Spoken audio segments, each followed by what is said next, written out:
തൃശൂരിൽ പരോളിലിറങ്ങിയ കൊലപ്പുള്ളി വയോധികയെ ആക്രമിച്ചു. വരന്തരപ്പിള്ളി കരിയാമ്പാടം സ്വദേശി കീടായി രതീഷാണ് 70 വയസ്സുകാരിയായ ലീലയെ മർദ്ദിച്ചത്. കൊലക്കേസിൽ ശിക്ഷിക്കപ്പെട്ട് 1 മാസത്തെ പരോളിൽ ഇറങ്ങിയതാണ് രതീഷ്. എസ് ലിഷോയ് ചേരുന്നു. ലിഷോയ്, എന്താണ് പ്രകോപനം? പോലീസ് നടപടിയെടുത്തോ? ഇയാളെ കസ്റ്റഡിയിലെടുത്തോ? ഇയാൾ കഴിഞ്ഞ 1 മാസത്തേക്ക് പരോളിൽ ഇറങ്ങിയതാണ് കീടായി രതീഷ്.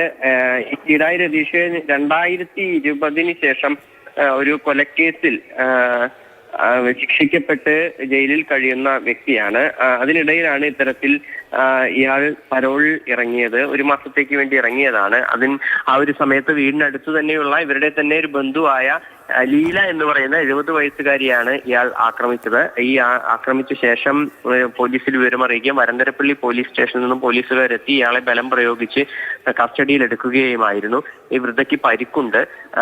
പിന്നീട് കേസെടുക്കുകയും വീണ്ടും കോടതിയിൽ ഹാജരാക്കി റിമാൻഡ് ചെയ്യുകയും ചെയ്തിട്ടുണ്ട്. ഇയാൾ സ്ഥിരം ഇത്തരത്തിൽ ഒരു പ്രശ്നക്കാരനാണ്. ഇയാൾക്ക് പലതവണ പരോൾ നൽകരുത് എന്ന് പോലീസ് റിപ്പോർട്ട് നൽകിയതാണ്.